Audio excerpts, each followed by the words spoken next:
안녕하세요. 광진구에서 기후변화 이야기를 맡게 된 최가영 선생님이에요. 코로나19로 친구들이 많이 답답하고 힘든 시기를 보내고 있을 텐데요. 주변 사람들과 함께 이 위기를 슬기롭게 극복해 보도록 해요. 코로나19만큼이나 우리 주변에서 폭우와 폭염, 태풍 등에 의해서 많은 피해를 입은 사람들을 볼 수 있는데요. 이건 무엇 때문일까요? 바로 기후변화 때문이죠. 그래서 이번 시간에는 기후변화 이야기에서 기후변화가 무엇인지 그리고 기후변화의 원인이 되고 있는 지구온난화에 대해서 알아보는 시간을 갖도록 하겠습니다. 사진을 보면 온도계가 나와 있는데요. 온도계는 어떨 때 우리가 사용을 하는 거죠? 맞아요. 체온을 잴 때나 날씨의 온도가 더울 때, 추울 때 측정을 할 때 사용을 하게 되죠.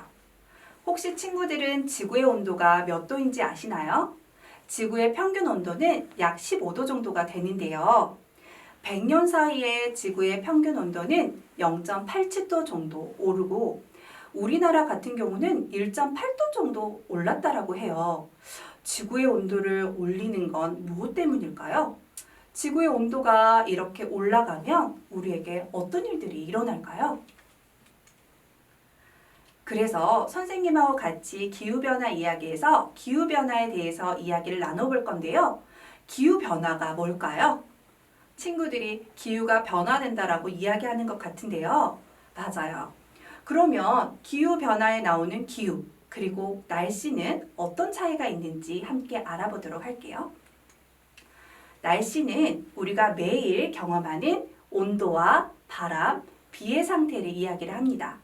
그래서 친구들이 광진구의 날씨는 오늘 정말 좋아. 햇빛이 많이 비치고 바람이 불어 라고 이야기를 할 수 있고요.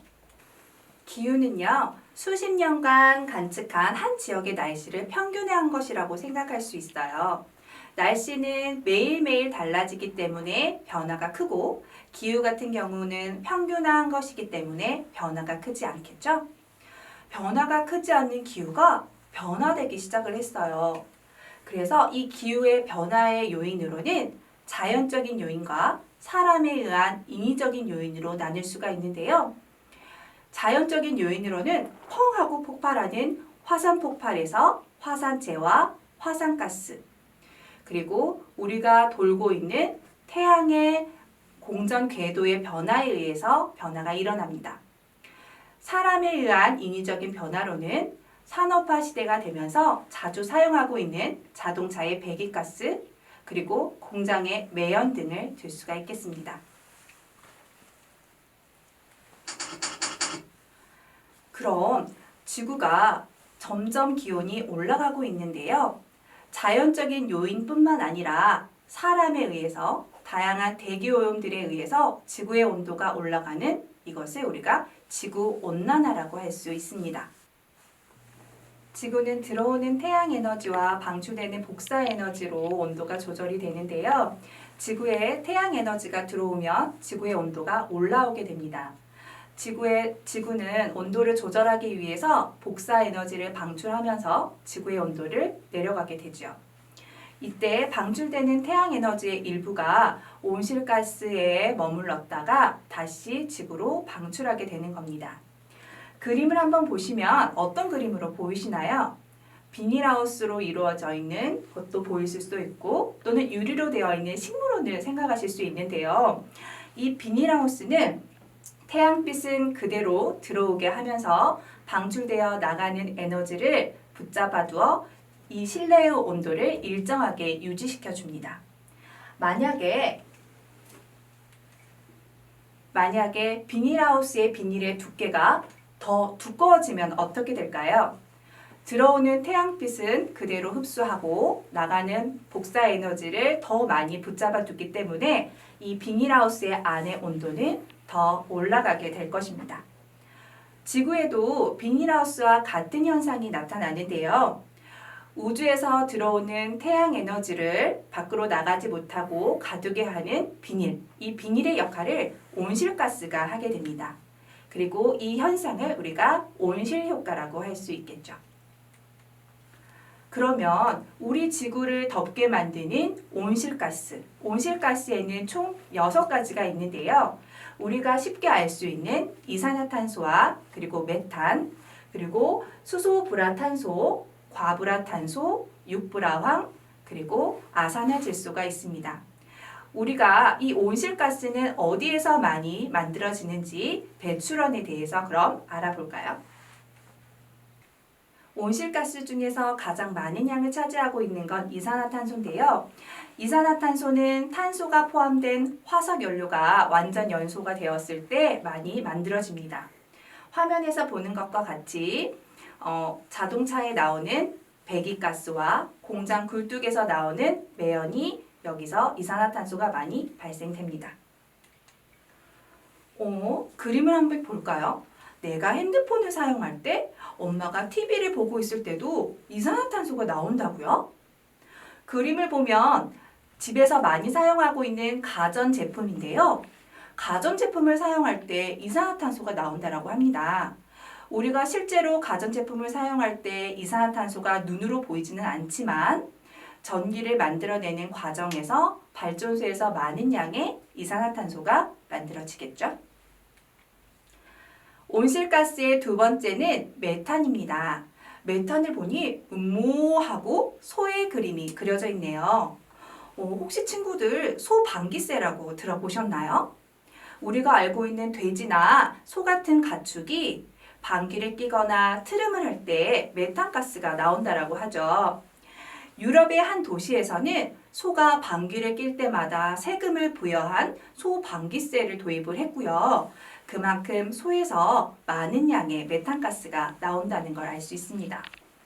그 옆에 그림을 보시면 농가 같은 습지에서도 메탄가스가 나오는데요. 유기물이 발효되거나 부패가 될 때 메탄가스가 나오게 됩니다. 다음 그림은 쓰레기를 가득 실은 쓰레기차를 볼 수가 있는데요. 친구들이 버린 쓰레기는 어디로 가는 걸까요? 맞아요. 소각장에서 쓰레기가 태워지기도 하고 일부는 쓰레기가 땅속에 묻히기도 하는데요. 쓰레기가 땅속에 묻혀질 때 메탄가스가 많이 만들어집니다. 온실가스의 세 번째는 프레온가스입니다. 친구들이 이야기를 들었을 때 이름이 좀 어려웠던 수소불화탄소, 과불화탄소, 육불화황 같은 경우는 프레온가스의 대체 물질이에요. 그러면 이것들은 어디에서 만들어지냐면요. 여름에 자주 사용하는 선스프레이의 분사체나 또는 냉장고나 에어컨에 들어있는 냉매제, 그리고 반도체의 세정 과정에서 프레온가스 대체 물질이 많이 만들어진다고 하네요. 온실가스의 네 번째는 아산화질소입니다. 아산화질소는 우리가 조금만 흡입을 해도 얼굴에 경련이 일어나서 마치 웃음을 짓는 것처럼 보인다고 해서 웃음가스로도 알려져 있는데요. 이 아산화질소는 우리가 식물들이 잘 자라게 할 수 있도록 사용하는 화학비료, 그리고 공장에서 화석연료를 태우면서 나올 때 아산화질소가 같이 만들어집니다. 그러면 온실가스에서 가장 많은 양을 차지하고 있는 이산화탄소는 우리가 언제부터 관찰을 했을까요? 여기는 1958년 미국에 있는 하와이의 마우나루아라는 곳에서 이산화탄소의 농도를 측정을 했는데요. 과거에 비해 현재로 갈수록 이산화탄소의 농도가 점점 증가한다는 걸 알 수 있습니다. 우리나라도 이산화탄소의 농도를 측정하고 있는데요. 충남 태안군 안면도에 있는 기후변화 감시소에서 벌써 2018년도에는 415 ppm이라는 수치가 기록이 되었고요. 이는 지구 평균보다 훨씬 더 높은 수치로 확인이 됩니다. 그럼 온실가스에 대해서 좀 더 알아보도록 할게요. 온실가스의 배출의 총 10위권을 관찰을 해보면 우리가 살고 있는 서울이 몇 위에 있나요? 맞아요. 우리나라의 서울은 5위에 위치를 하고 있고요. 그럼 서울에서 이산화탄소 양이 많이 방출이 되나요? 라고 물어본다면 그건 아니고 그만큼 서울에서 많은 양의 에너지를 사용하고 있다라고 생각해 주시면 되겠습니다. 그럼 먼지, 우리가 방금 이야기한 온실가스는 어떤 차이가 있고 어떤 문제가 있는 걸까요? 먼지는 공기 중에 약 5일 정도만 있다가 바닥으로 떨어지거나 바람을 타고 다른 곳으로 이동합니다. 하지만 우리가 알게 된 온실가스 같은 경우는 짧게는 50년, 200년 동안 우리 대기 중에 떠다녀서 지구를 점점 덥게 만들게 되겠죠. 그럼 우리는 어떤 노력이 필요할까요? 바로 에너지 전환입니다. 우리가 사용하고 있는 화석 연료는 한정된 양과 그리고 많은 환경 오염 물질을 만들고 있죠. 그래서 에너지 전환으로 신재생 에너지가 도입이 필요합니다. 신재생 에너지로는 여러 가지가 있는데 태양광, 풍력, 수력이나 바이오 에너지 등등이 있습니다. 우리가 그럼 몇 가지 에너지에 대해서 알아보도록 하겠습니다. 태양광 에너지는 빛 에너지를 전기 에너지로 바꾸는 발전인데요. 우리 지구로 들어오는 태양 에너지가 많기 때문에 그 남은 에너지를 태양광 발전으로 이용할 수 있습니다. 그 다음은 태양 에너지만큼이나 많이 사용되고 있는 바람을 이용한 풍력 발전인데요. 우리나라 같은 경우는 풍력 발전이 바닷가 근처, 바람이 많이 부는 바닷가 근처나 산간 지역에서 많이 볼 수 있습니다. 다음은 바이오 에너지입니다. 옥수수나 사탕수수 같은 식물을 이용해서 에너지를 얻는 것이고요. 수력 에너지는 물을 활용해서 전기를 얻는 것인데요. 댐을 이용을 하거나 밀물, 썰물의 차이를 이용해서 에너지를 얻을 수 있습니다. 마지막으로 땅에서 나오는 열을 이용하는 발전인 지열 발전도 있습니다. 이제 태양광 자동차 만들기를 할 건데요. 만들기 전에 친구들이 광진구 유튜브에 좋아요와 구독 마구마구 눌러주세요. 이제 태양광 자동차 만들기의 간단한 원리를 알아볼 건데요. 태양광 발전은 빛 에너지가 태양 전지판에 들어와서 이 전지판에 비추면 전기가 만들어지는데요. 이걸 우리가 광전 효과라고 합니다. 태양광에 좋은 점들이 참 많은데요. 태양 햇빛만 있으면 언제든지 사용을 할 수가 있고 우리가 환경 오염을 발생하지 않는다는 장점이 있겠죠. 그리고 고장이 났을 경우에 유지하거나 고치기가 쉽다는 이런 장점들이 있을 수 있습니다. 그럼 우리가 태양광 자동차 만들기 준비물을 한번 살펴볼까요? 태양 전지판, 그 다음에 고무 오링이나 아니면 바퀴, 기어박스, 그리고 우리가 태양광 자동차를 만들 때 가장 중요한 재활용품인 병과 캔 등을 준비해 주시면 됩니다. 네, 이제 친구들 우리 태양광 자동차 만들기를 할 텐데요. 먼저 준비물은요. 태양광 자동차 키트, 그리고 우리가 이번에 만들어 볼 거는 우리가 먹고 남은 음료수 캔과 플라스틱 또는 우유곽을 이용을 해가지고 만들기를 할 거예요. 선생님은 이렇게 만들어 봤습니다. 그럼 우리가 태양광 자동차 만들기 키트를 오픈을 해가지고 준비물을 한번 살펴보도록 할게요.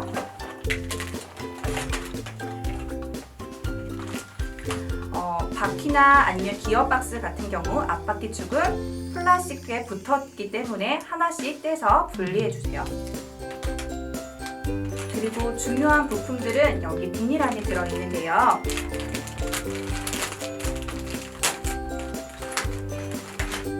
선생님처럼 만들기를 할 때 이런 바구니에 담아서 만들기를 하면 부품들이 작기 때문에 분실될 염려가 없고요.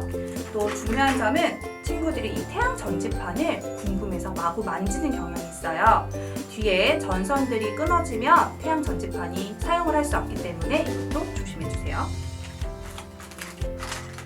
가장 먼저 바퀴를 만들어 볼 거예요. 바퀴하고 고무 오링들이 있죠? 바퀴 4개와 고무 오링을 끼워주세요. 바퀴에 고무 오링을 뒷부분을 끼우면 바퀴 하나 완성됐죠? 4개를 만들어주세요. 이제 우리가 기어를 만들 텐데요. 육각 샤프트와 육각 기어, 그리고 동그란 모양으로 되어 있는 부싱이 있어요. 이것들을 육각 샤프트에 넣을 때는 중간 부분까지 눌러주시고 앞쪽에 육각 기어가 튀어나와 있다면 반대쪽에 부싱을 넣어주시면 돼요.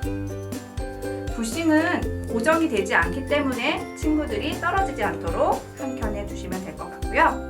이제 모터를 조립을 할 거예요. 모터 앞부분에 튀어나와 있는 금속이 있죠? 길게 나와 있는 금속에 뾰족뾰족한 피니언 기어를 꽂아둘 건데 손으로 넣으면 잘 안 들어가요. 그래서 피니언 기어를 바닥에 두고 위에서 모터를 꾹 눌러주세요. 모터에 피니언 기어를 끼웠다면 모터 뒷면을 보시면 금속이 튀어나와 있고요. 한쪽 곳에는 동그라미에 플러스라고 표시가 되어 있어요. 우리가 태양 전지판을 연결을 할 때 플러스 극을 확인하기 위해서 검정색 펜이나 색깔 펜으로 점을 찍어서 표시를 해주시면 더 좋을 것 같아요. 그러면 우리가 기어 박스를 만들어 볼 텐데요. 먼저 동그란 모터를 끼워주시는데요. 기어 박스를 보면 한쪽은 동그란 모양으로 모터가 들어가는 곳이고 한쪽은 기어가 들어가는 곳이에요. 볼 때 모터에 있는 금속이 구겨지지 않도록 홈에 잘 끼워주세요. 두 번째로 기어 박스에 구멍이 2개 나 있는데 어느 곳에 넣을 거냐면 첫 번째 구멍에, 모터와 가까운 부분에 있는 첫 번째 구멍에 넣을 거고요. 방금 만들었던 기어를 넣어줍니다. 그러면 친구들이 잘 보셔야 될 게 모터에 있는 피니언 기어와 기어에 있는 톱니바퀴 2개가 연결돼서 선생님이 어때요? 육각 샤프트를 돌려보니까 톱니바퀴 2개가 돌아가는 게 보이시나요? 네, 그럼 그 다음 단계로 기어 박스를 조립할 거예요. 기어 박스를 조립을 하고 고정을 해야겠죠? 볼트를 이용해서 드라이브로 고정을 시켜줍니다.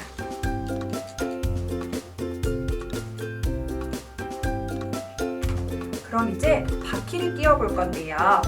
앞바퀴 축에 육각 샤프트를 끼울 거예요. 구멍이 뚫려 있는 거 보이시나요? 산 모양으로 되어 있고 구멍이 뚫려 있는데 육각 샤프트를 넣은 다음에 우리가 방금 처음에 끼웠던 바퀴를 한쪽에 꽂아두고 반대쪽에도 바퀴를 꽂아두면 앞바퀴 축이 완성됐습니다. 이제 모터가 달려있는 게 뒷부분인데요. 뒷바퀴도 끼워줄 거예요. 반대쪽 한쪽 바퀴 끼워주고 반대쪽도 끼워주면 뒷바퀴도 완성이 됐겠죠? 그럼 이제 태양광 전지판을 연결을 할 거예요. 태양광 전지판을 보면 선이 검정선과 빨간 선이 있습니다. 지금 피복이 벗겨져 있는데요. 완전히 피복을 벗겨주시고요. 전선이 여러 가닥으로 되어 있기 때문에 꽈배기 모양으로 꽈주시면 좋을 것 같아요. 돌돌돌 전선을 꽈배기 모양으로 꽈주시면 친구들이 다치거나 영향 없겠죠. 벗기도 쉽고 반대쪽도 꽈배기 모양처럼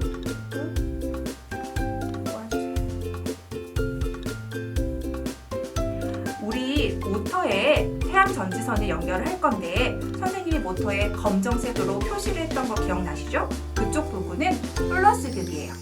우리가 태양 전지판에 빨간색은 플러스, 반대쪽은 마이너스 극을 검정선으로 연결할 거예요. 모터를 보면 금속에 구멍이 뚫려 있어요. 그래서 전선을 넣었다가 한번 더 볼까요?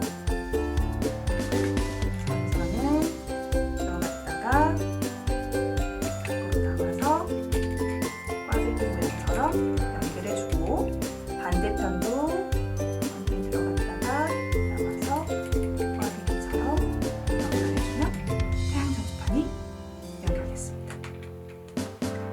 그리고 두 가지가 있는데요. 이건 양면 테이프예요. 이건 어디에 쓸까요? 우리가 준비한 이 재활용품을 가지고 부착을 해야겠죠? 이게 자동차의 본체가 될 거예요. 양면 테이프는 크기에 맞춰서 양면 테이프를 위에 기어박스를 보면 한쪽은 구멍이 뚫려 있고 한쪽은 평평한 부분이 있어요. 평평한 부분에 양면 테이프를 부착해 주시고 부착을 하고 아직 떼지는 말아주세요. 앞바퀴 축에도 양면 테이프를 부착을 하고 아직 떼지는 말아주세요. 선생님은 음료수병을 가지고 만들었으니까 이번에는 캔으로 한번 만들어 볼까요? 양면 테이프를 떼고 부착을 할 건데 친구들 혹시 앞바퀴는 이거, 뒷바퀴는 이거예요. 우리가 자동차를 생각해 보면 자동차들이 바퀴가 어떻게 되어 있나요? 나란하게 되어 있죠. 그래서 나란히 되어 있으니까 앞바퀴와 뒷바퀴가 나란히 되도록 부착해 주시면 돼요. 이거 잊지 마세요. 먼저 무거운 모터가 있는 뒷바퀴부터 부착해 볼 거예요. 양면 테이프를 뜯고 자동차를 붙여봅니다. 자동차를 붙였어요. 그럼 앞바퀴에 양면 테이프를 떼고 자동차가 바퀴가 균형이 되도록 평행이 되도록 부착해주세요. 그리고 이제 마지막으로 무엇이 남았나요? 태양광 전지판을 붙이면 되겠죠. 남은 양면 테이프를 뜯어서 태양 전지판 뒤에 보시면 전선이 나온 부분 말고 비어있는 부분에다가 양면 테이프를 붙여주세요. 그 다음 양면 테이프를 뜯고요. 위에 재활용품 캔 위에다가 꾹 눌러서 붙여주시면 완성됐습니다. 자동차가 한번 굴러가는지 한번 확인해 볼까요? 네, 한번 확인을 해볼게요. 선생님은 햇빛에 나가지 못하기 때문에 지금은 백열전구를 가지고 왔고요. 어때요? 바퀴가 잘 굴러가시는 거 보이시나요? 오늘 수업을 마무리하면서 선생님이 OX 퀴즈를 준비했는데요. 친구들이 맞다고 생각하면 O 해주시고 틀렸다고 생각하면 X라고 표현을 해주세요. 첫 번째 문제부터 보겠습니다. 화석 연료는 신재생 에너지이다. 생각하셨나요? OX 하셨죠? 정답은 하나, 둘, 셋, X가 되겠죠. 화석 연료는 어때요? 양이 한정되어 있고 우리가 사용할 때마다 환경 오염 물질인 온실가스를 만들어내기 때문에 신재생 에너지가 아닙니다. 두 번째 문제를 보도록 하겠습니다. 프레온 가스는 습지에서 나온다. 맞으면 O, 틀리면 X 하셨나요? 그럼 같이 정답을 알아볼까요? 하나, 둘, 셋, X가 되겠죠? 프레온 가스는 사람이 만들어낸 화학 물질이기 때문에 자연 같은 습지에서는 나오지 않겠죠. 오늘 선생님과 함께한 기후변화 이야기는 어땠나요? 친구들이 직접 만들어 본 태양광 자동차를 가지고 햇빛이 좋을 때 직접 운행해 보면 더 좋을 것 같고요. 부모님과 함께 우리 주변에 있는 신재생 에너지를 직접 찾아보는 것도 좋을 것 같습니다. 우리 그럼 다음 시간에 또 만나요.